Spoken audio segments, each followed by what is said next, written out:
The shocking story of Gladys Kidd, This is the Cold most Ridge macabre Holler, crime Virginia. in the Appalachians. Before we get into this story, drop a comment letting me know where you're listening from and what time it is right now. Before October 3rd, Gladys Kidd was the woman who baked pies for the whole holler. After October 3rd, she was a bank slip, 3 letters, and a porch light nobody ever turned off. 71 years old, 5'2". Gray hair pinned back the same way she'd worn it since 1972.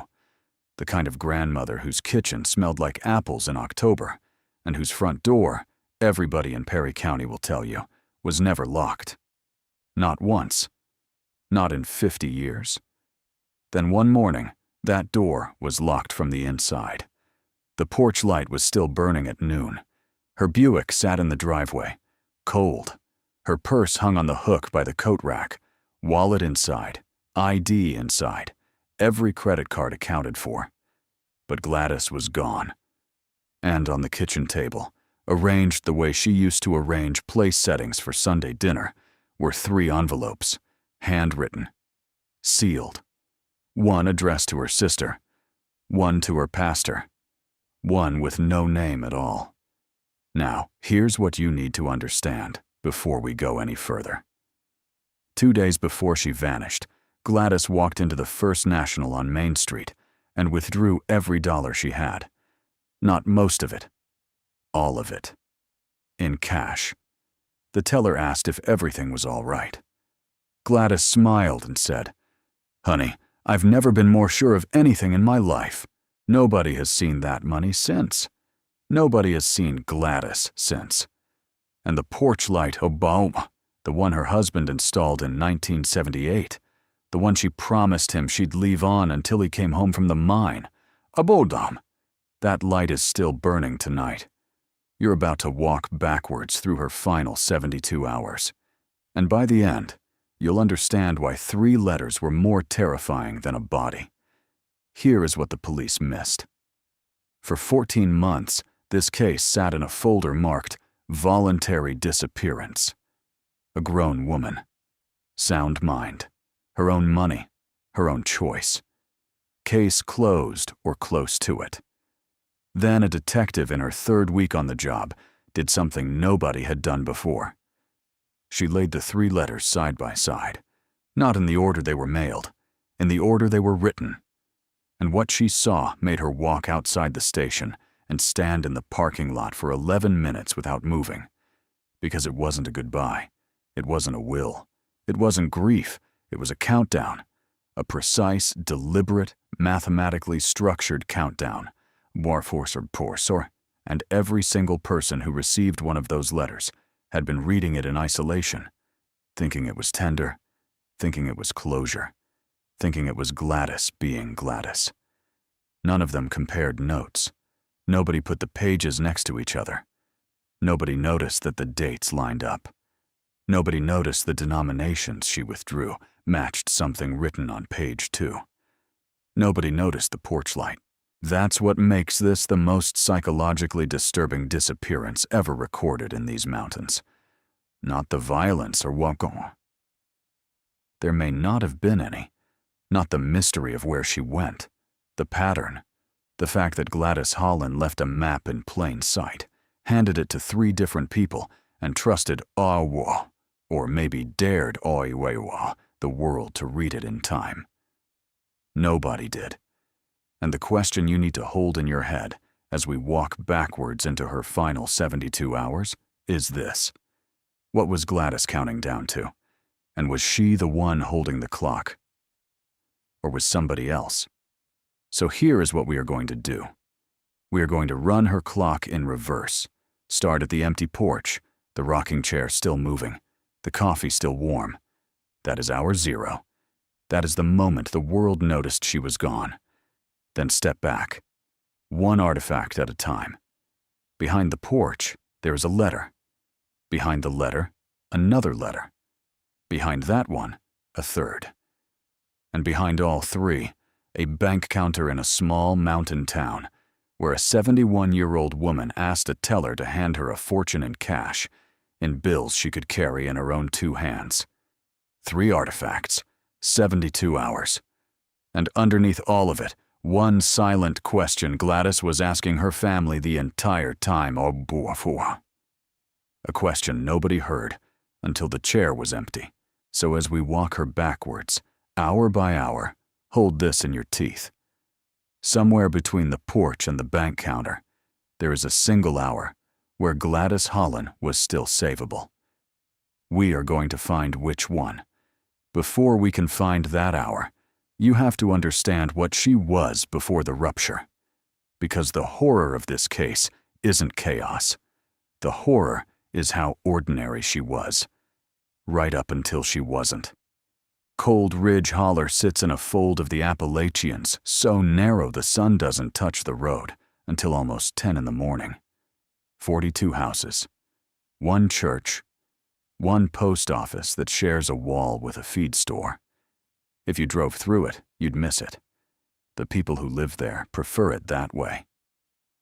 Gladys Holland had lived in the same blue clapboard house on Millers Creek Road for 51 years. 51. She and Emmett bought it the summer after their wedding. She raised 2 children in its kitchen. She buried Emmett from its front room in 2013, and every night for the 11 years since, she left the porch light on for him. Every night, even when the bulb burned out at 2 a.m., she'd be on a step stool by breakfast, changing it. Her rhythm was the rhythm of the holler itself. Wednesdays, she baked. 2 apple pies, 1 for the church potluck, 1 for whoever on the road was sick or grieving or newly widowed. Thursdays, she drove her 2004 Buick into town for groceries and left exact change on the counter at the pharmacy. Sundays, 3rd pew from the front, left side. Same hymnal she'd used since Reagan.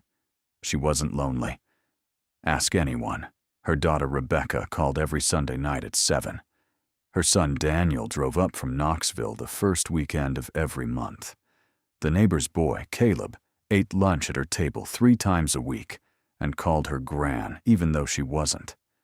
She was, by every visible measure, a woman who had made peace with her losses and built a life around what remained. Which is the part that should chill you. Because a woman like that doesn't withdraw her savings in cash. A woman like that doesn't write 3 letters and seal them in 3 different envelopes. A woman like that doesn't leave the porch light on for a dead husband for 11 years, and then, on the 12th, walk out of her own front door without turning it off. Something reached her, something she never named out loud. And whatever it was strong enough to unroot 51 years of a life in the span of 3 days. So the question isn't whether Gladys changed. The question is what got inside that quiet blue house on Millers Creek Road. And when? Rewind 72 hours, 4:14 in the morning, Central Kentucky. The phone rings inside a farmhouse in Bath County, and Ruth Ellen Combs, 68 years old, half deaf in her left ear, fumbles for the receiver in the dark. She expects bad news. A hospital, a sheriff. That's what 414 phone calls are for. Instead, she hears her sister's voice. Calm. Almost too calm. Ruthie, do you remember what he told us to never say out loud? No hello, no preamble, no apology for the hour. Just that one sentence, delivered in the same tone Gladys used to use when she was reading grocery lists. Ruth would later tell investigators she sat up in bed and asked Gladys what she was talking about. She asked her twice, and Gladys, this is the part that matters. Gladys didn't answer the question. She changed the subject. She asked about Ruth's grandchildren. She asked whether the peach trees had bloomed early this year. She talked for 11 minutes about nothing, in a voice Ruth described, in her own words, as somebody reading from a page. Then she said goodbye, and she hung up. Ruth went back to sleep. Because that's what you do when your older sister calls you at 4 in the morning and sounds strange. You tell yourself she's lonely. You tell yourself she's aging. You tell yourself you'll call her back on Sunday. Ruth did not call her back on Sunday. By Sunday, Gladys was gone. And here is what nobody weighed correctly. Not the family, not the first responders, not the 2 detectives who took Ruth's statement 6 days later. That sentence Gladys opened with the "Owoyo." The question about what he told them never to say out loud, "Wis," was not a general question. It was not vague. It was not the confused rambling of an elderly woman losing her grip. Ruth knew exactly who he was. Ruth knew exactly what he had told them never to say. And Ruth, when she finally understood what her sister had been asking her, refused to repeat it to the officers. She refused to repeat it to her own children. She wrote it down once, on a piece of yellow legal paper, folded it into thirds, and handed it to a lawyer in Mount Sterling with instructions that it not be opened until certain conditions were met.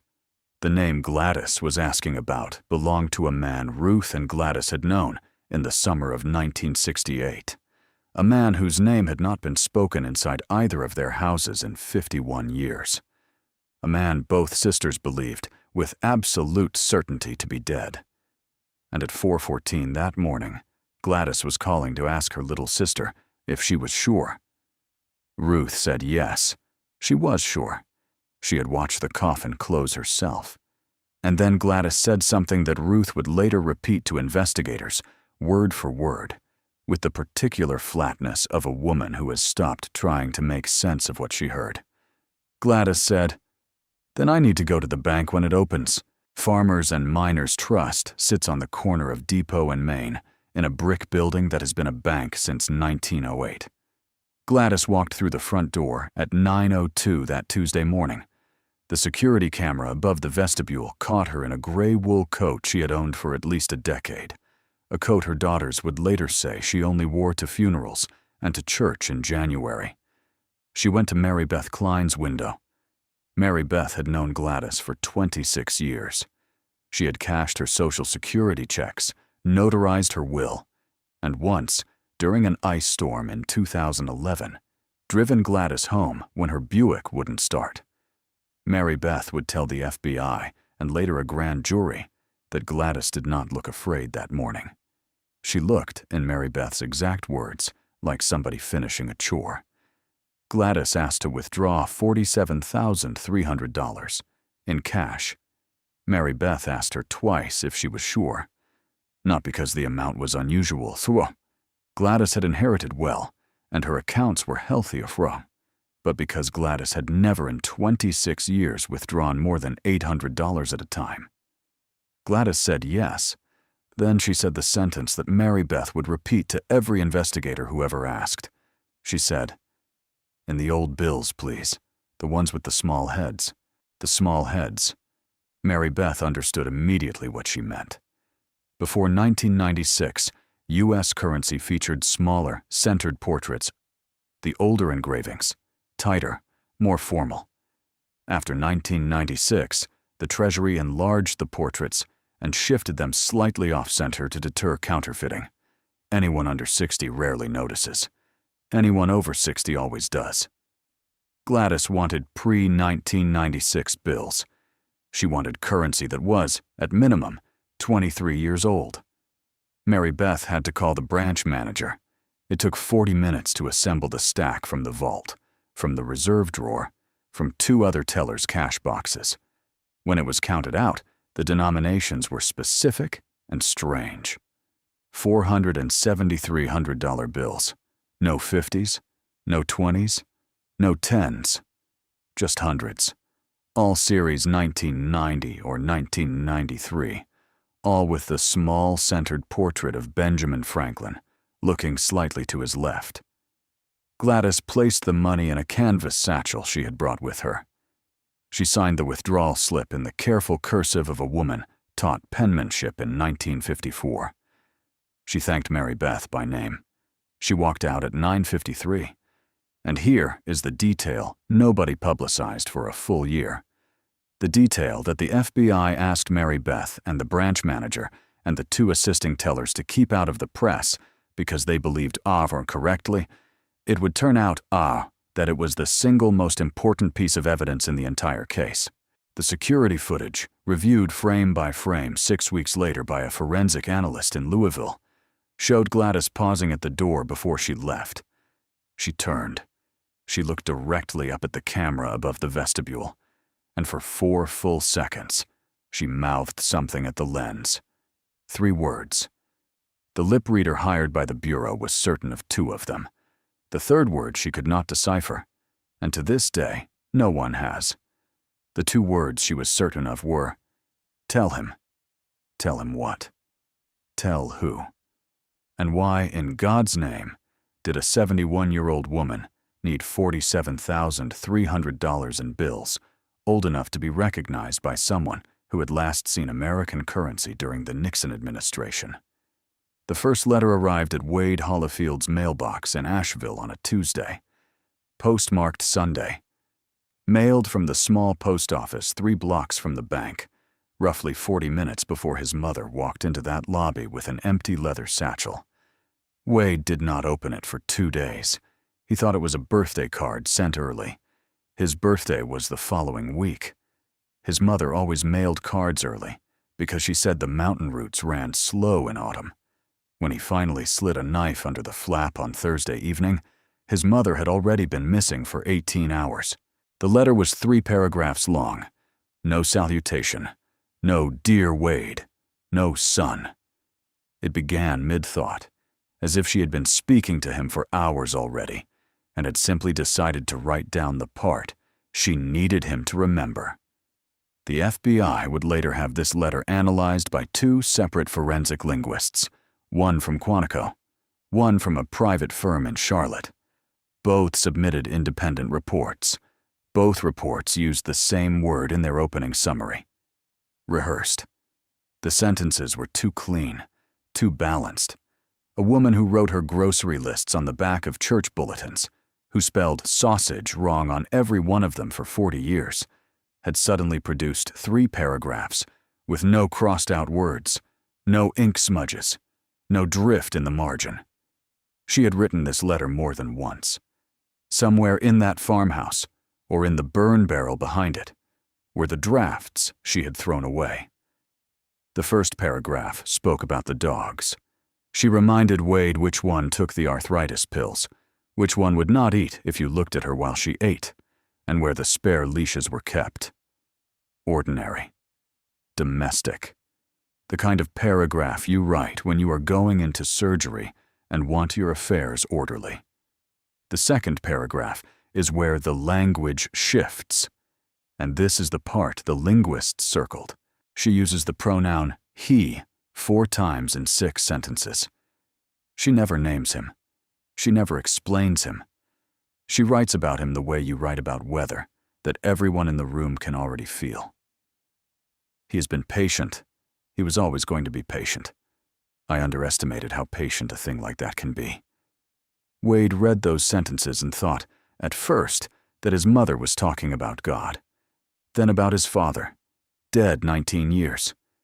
Then about the Lord's return, which she had spoken of often at the kitchen table. None of those readings survived the 3rd paragraph, because the 3rd paragraph contains 1 line, isolated, sitting on the page by itself, like a stone dropped into still water. If the dogs start barking at nothing, don't open the screen door. Not the front door. Not the back door. The screen door. The flimsy aluminum one. The one that keeps out flies and nothing else. The one you open without thinking when you go to see what the dogs are fussing about on the porch. She was telling her 44-year-old son, a grown man with a wife and a mortgage and a concealed carry permit, not to open a screen door. And she was telling him this 2 days before she vanished, which means whoever he was, she believed he already knew where Wade lived. The second letter arrived the following morning. Same paper, same handwriting, different address. This one went to Cheryl, Gladys's daughter-in-law, Wade's wife, a woman she had known for 19 years, and, by every account, treated like a daughter. The tone had changed. Wade's letter was a warning wrapped in tenderness. Cheryl's letter was something else. Cheryl's letter was an apology. 3 lines in, Gladys wrote, "I am sorry for what I brought into your house.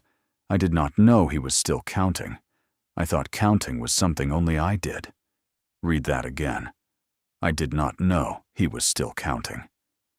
She never explained who he was. She never explained what he was counting.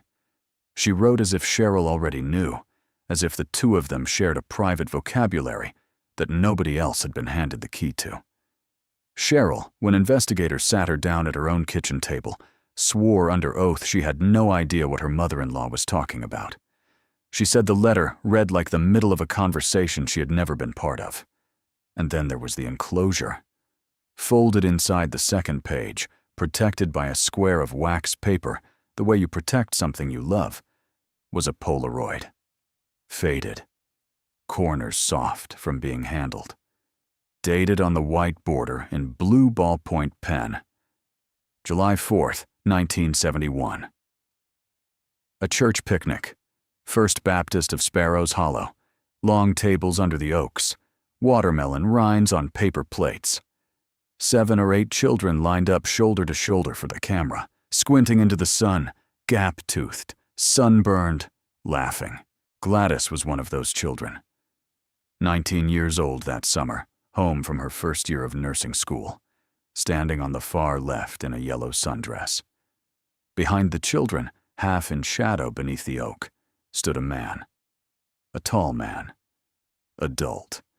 Wearing what looked like a dark short-sleeved shirt and dark trousers. His body was clearly visible. His hands rested on the shoulders of 2 of the children in the front row. His face had been scratched out. Not cut. Not torn. Scratched. Gouged. With something sharp and thin, the tip of a nail, maybe, or a sewing needle, worked in tight, furious little circles until the emulsion of the photograph had been ground down to white paper. The scratches did not extend past the jawline. Whoever did this knew exactly where the face ended. Whoever did this was not trying to destroy the picture. Whoever did this was trying to destroy him. And here is what makes the scratching worse. Cheryl held that Polaroid up to the kitchen light, tilted it, and realized something the naked eye missed at first. The gouges were deep, ridged, old.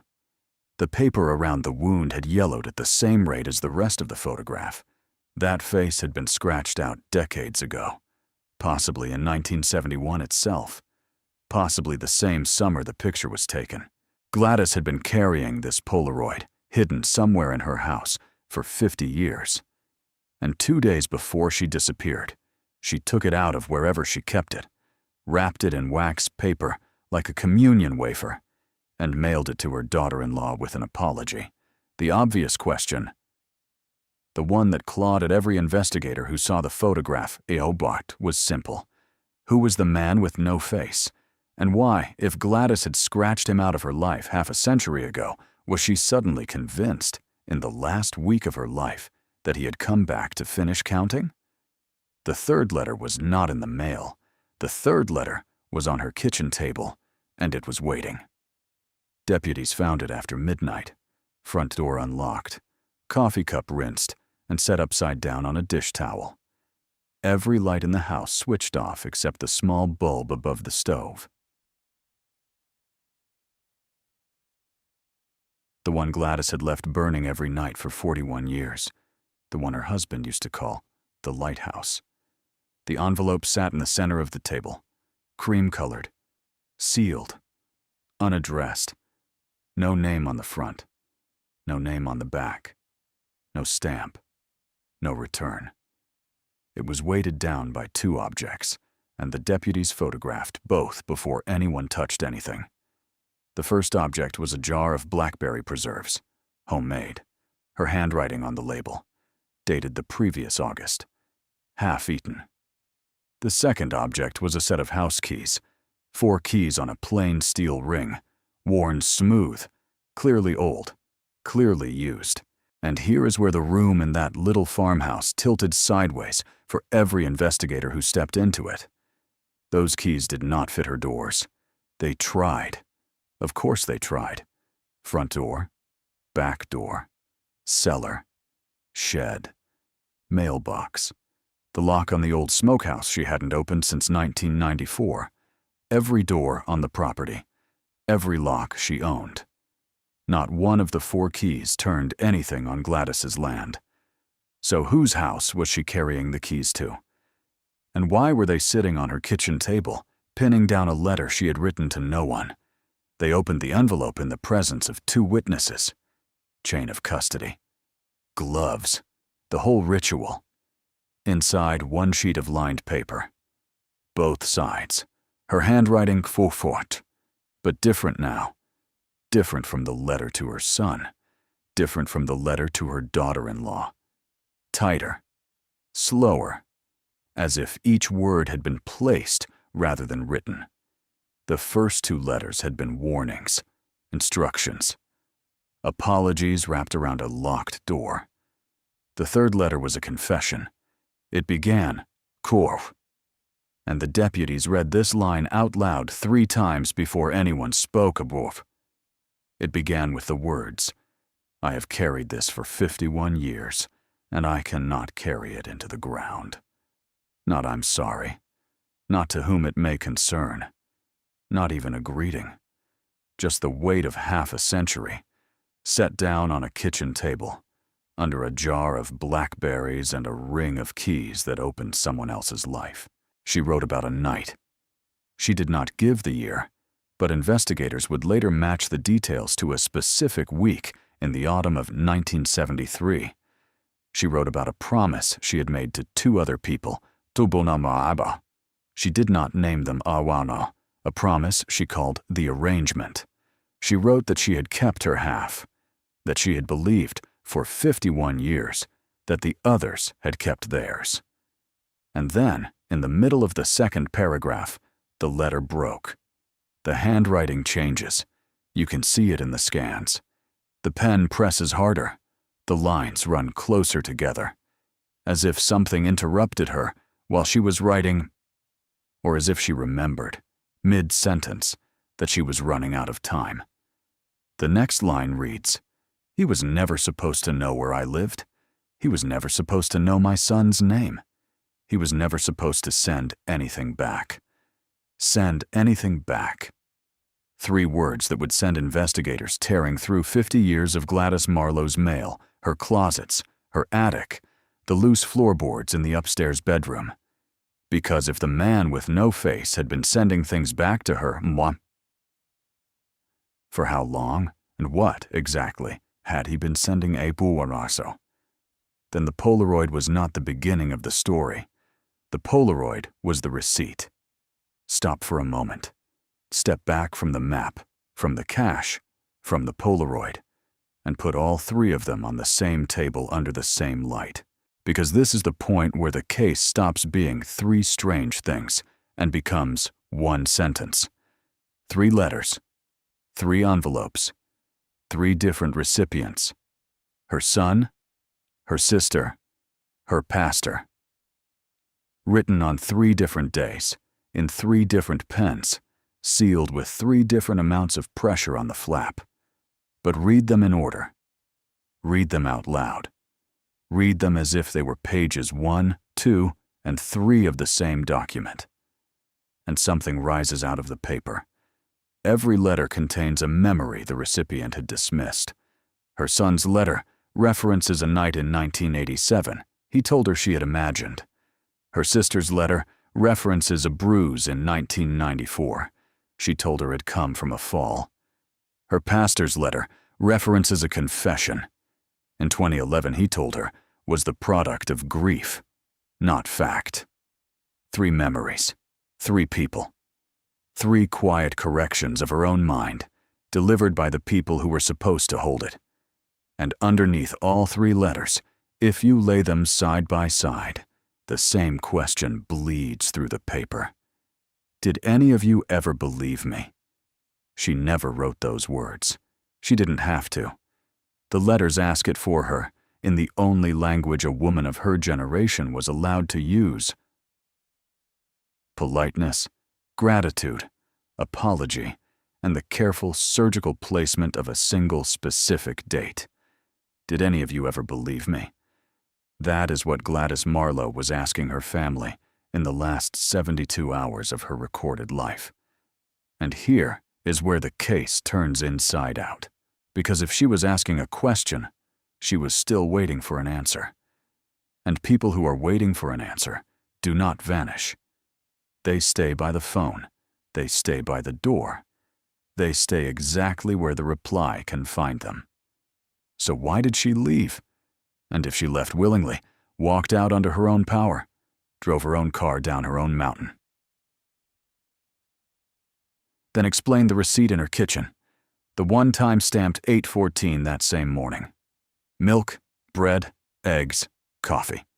Bananas that would ripen in 4 days. Return groceries. Bought by a woman who, by every other piece of evidence in this house, already knew she was not coming back.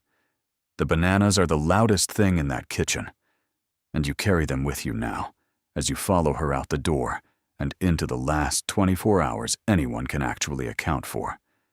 She takes the Buick, 1998, seafoam green, the paint chalking on the hood. She reverses down her gravel drive at approximately 9 that morning and turns north onto Route 421. Route 421 climbs. That is the first thing to understand. It does not go anywhere gentle. It carves into the ridge above Mountain City and folds itself around the shoulders of the Iron Mountains. And the higher you go, the fewer reasons there are to be going. She goes higher. A neighbor sees the Buick pass the feed store around 9:15. A retired postal worker sees it again near Trade, Tennessee, sometime before noon. After that, for almost 7 hours, she disappears into the folds of the map. 7 hours in a car with a full tank of gas and no witnesses. Think about that gap. 7 hours is enough to drive to Ohio. 7 hours is enough to meet someone. 7 hours is enough to change your mind 4 times and still make it back. She surfaces at 6:07 p.m., the Sinclair station on Beaver Creek, a single pump operation with a handwritten sign for boiled peanuts and a security camera that films in a resolution 1 grade above useless. The clerk remembers her because she paid in cash from a folded envelope and because she bought nothing but a bottle of water and a road atlas. A road atlas. In 2019, from a woman who had lived in these mountains for 51 years.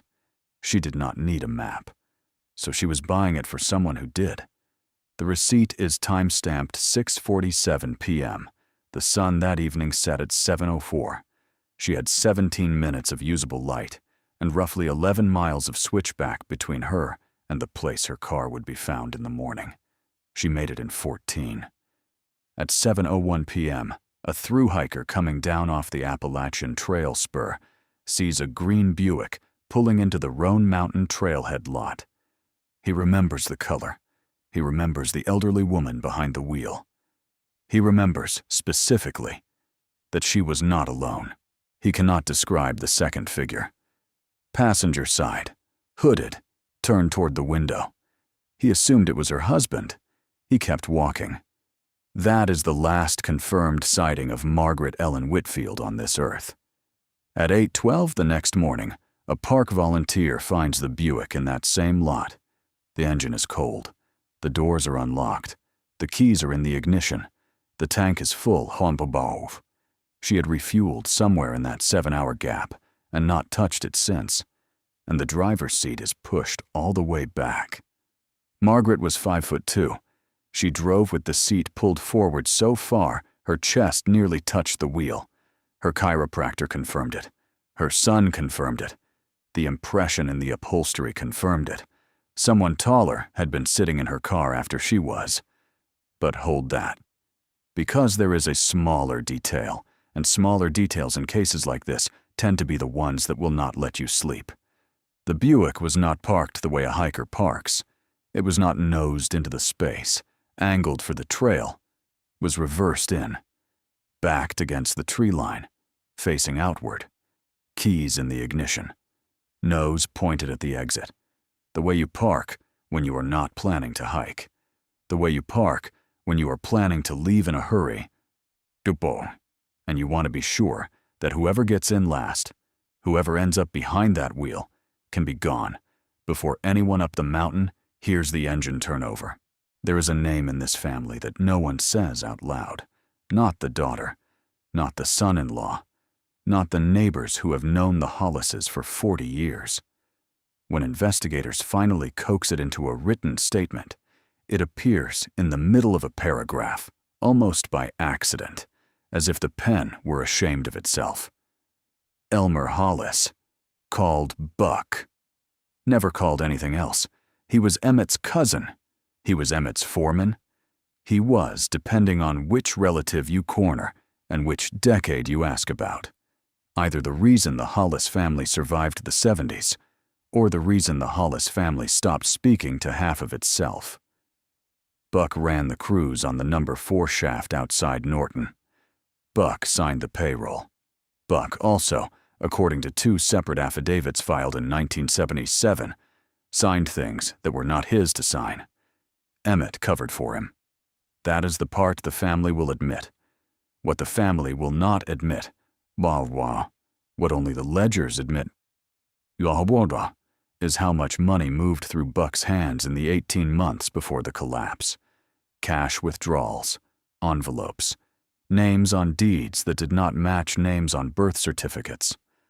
And then, on a wet March morning in 1979, the number 4 shaft came down.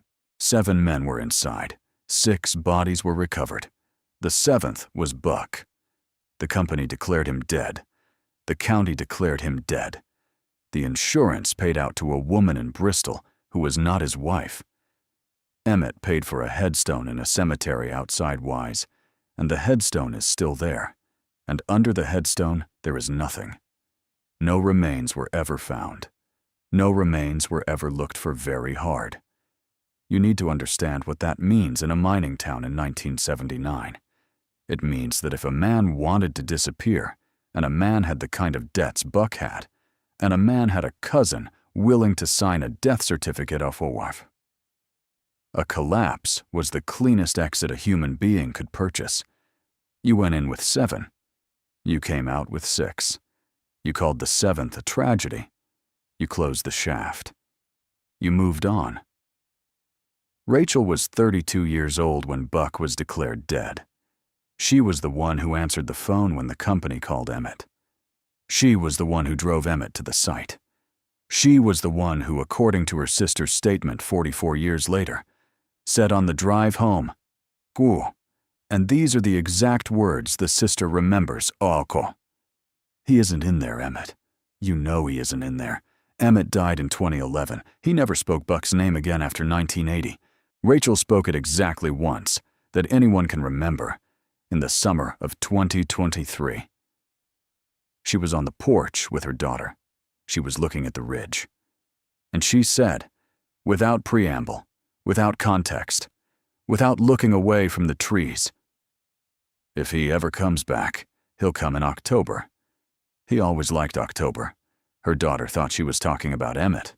Her daughter was wrong. Because on October 3rd, 2023, at 6:14 in the morning, the security camera at the Farmers and Miners Bank in Wise recorded Rachel Hollis withdrawing $47,000 in cash.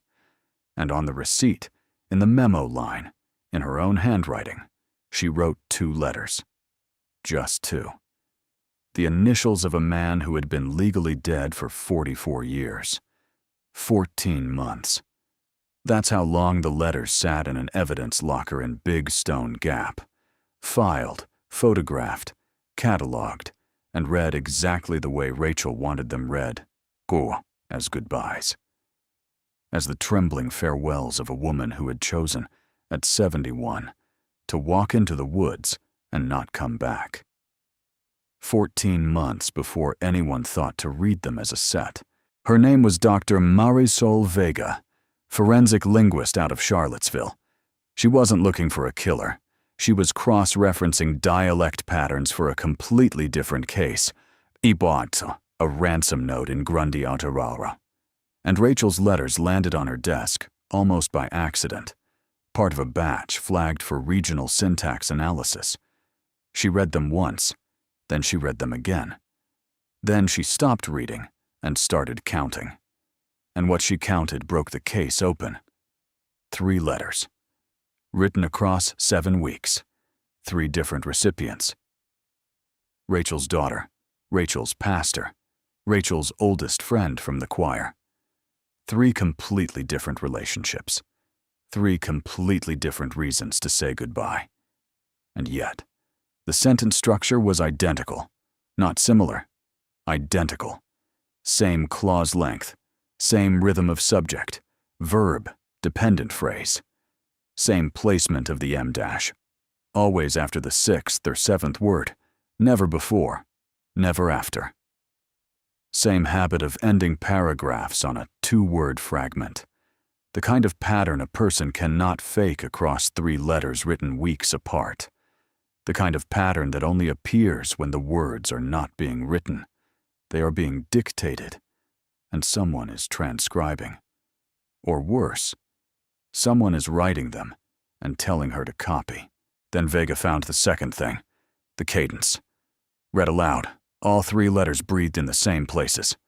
Comma, comma, pause, long clause, comma, resolution. The prosody of a single speaker, not Rachel's speaker. Rachel's actual letters, decades of them, birthday cards, Christmas notes, choir bulletins, ran short and blunt and Appalachian. Rachel wrote the way she talked. These letters didn't talk like Rachel. They performed like Rachel. And then Vega found the third thing, the one that made her pick up the phone at 11:40 at night and call the sheriff's office in Wise County directly. The word was holler, as in a small mountain valley, as in the geography Rachel had lived inside for 7 decades. In the second letter, to the pastor, Rachel described the woods behind her house as the holler past the ridge. Hollar. Not holler. Holler. Rachel Hollis had written that word, Obam, hollow, holler, the valley Ombobov, in preserved letters and postcards and grocery lists and church newsletters going back to 1968. 55 years of correspondence. Vega had access to 83 separate samples. Rachel had never, not once, spelled it. Holler. But somebody had. Somebody in Wise County, in a series of letters to a rival landowner in 1979, had spelled it exactly that way. Holler. Same misspelling, same slanted A, same pressure on the downstroke. Those letters were in a cold case file, filed under a name that had been legally dead since 1980. The same 2 initials Rachel had written on the memo line of a $47,000 cash withdrawal. And now you have to sit with the question the state police sat with for the next 6 days without sleeping. What kind of predator writes his victim's letters for her? What kind of patience does that take? What kind of control? And how exactly do you catch a man whose entire signature, Fuamot, for 44 years, Abot, has been silence? You catch him by reading what she actually wrote. And what she actually wrote was not a goodbye. The 3 letters, decoded against the cold case file, said the same thing in 3 different registers. The first was an apology. The second was an inventory. The third was an instruction. And none of them were addressed to the people whose names were on the envelopes. They were addressed to Buck Hollis, through her sister, through her daughter, through her pastor, because Buck had told her, decades ago, exactly how the delivery had to look. The apology was for what happened in the summer of 1979, a death in the family that never made it into a coroner's report. A boy who went into the Nolichucky and did not come out, and a decision, made by 3 people around a kitchen table, to call it a runaway instead of a drowning. Gladys was one of those 3 people. Buck Hollis was the fourth person in the room, the one nobody counted, the one who had been counting ever since. The inventory was a list. Names, dates, amounts. Every envelope Buck had received from Gladys since Nixon was in office. Every Christmas card with cash folded inside a Hallmark sleeve. Every wire, every meet, every quiet handoff at the Piggly Wiggly parking lot on the second Tuesday of the month. 44 years of them. The final line read, "This is the last one." The instruction was for her daughter. It said, "When I am gone, open the safety deposit box." It said, "The key is in the hem of the green coat." It said, "Do not call the police until you have read what is inside." And the denomination, the Smallhead 20s. That was Buck's signature demand from the very first payment in 1979 for Rock, because Smallhead bills pre-1996 could not be traced by the new serial protocols the Treasury rolled out after him. He had been laundering Gladys's guilt through obsolete paper for so long, he had forgotten the paper was obsolete. He had forgotten that a bank teller in 2024 would notice. He had forgotten that a granddaughter would ask questions. He had forgotten that predators grow old too, and old predators get sloppy, and sloppy predators leave handwriting on envelopes their victim was supposed to burn. The pattern the state police identified, Oboro, 6 days too late, Oboro, had a name in the behavioral literature: ransom by proxy. The victim is coerced into authoring her own disappearance. She writes the letters. She withdraws the money. She drives herself to the meeting point. She performs, in every visible way, the choreography of a woman leaving on her own terms.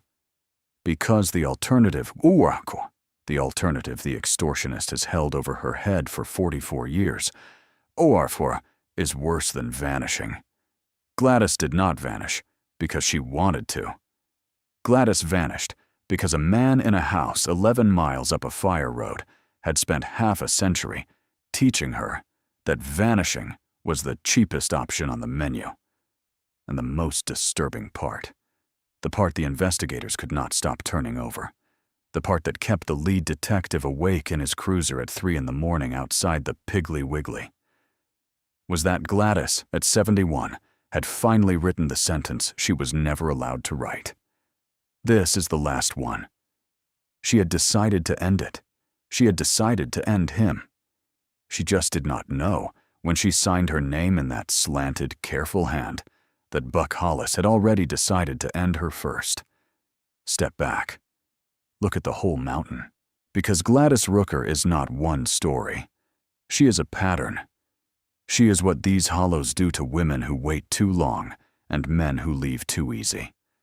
The Appalachians do not hide their dead in the woods. They hide them in silence, in family, in the polite nod at the post office, in the sentence nobody finishes at the kitchen table. Think about the porch light. Gladys left one burning for Emmett every night he was overseas. Wade left one burning for Gladys every night she worked the late shift at the diner. Same bulb. Same yellow circle on the same warped boards. A mountain grammar of waiting. A code that says, "I am still here. Come back. The door is not locked against you." That light is the whole region in one detail. Because up here, women wait. They wait for men to come home from the mines, from the mill, from the war, from the bottle, from the other woman, from the long drive that was supposed to take an hour. And when the men do not come home, the women do not call the police. They turn the light back on tomorrow night. And the night after, and the night after that. Gladys turned that light on for 51 years. And when she finally reached up to unscrew the bulb, when she finally wrote the letter, packed the cash, drew the map out of her own life, the mountain did what the mountain always does. It kept her. Somewhere between Irwin and Elizabethton, in a fold of ground the search dogs have not yet found, Gladys Rooker is still waiting. And somewhere on a porch in Unicoi County, a light nobody remembered to turn off is still burning for her. So one question stays on the table. Literally. Whose keys were those? Gladys had her car keys in her purse, her house key on the ring with them, the spare hidden where only family knew. And yet, a a second set of keys, unfamiliar, sat on her kitchen table the morning she vanished. No one has claimed them. No lock in that house fits them. Sit with that for a moment. Someone else's keys. On her table. The night she wrote 3 letters and walked into the fog. If you know a case like Gladys's, 4. A quiet name, an old porch, a disappearance the news forgot. Or tell it in the comments before the porch light goes out. And subscribe. The next Appalachian case is already waiting. Who do you think Gladys was really writing to?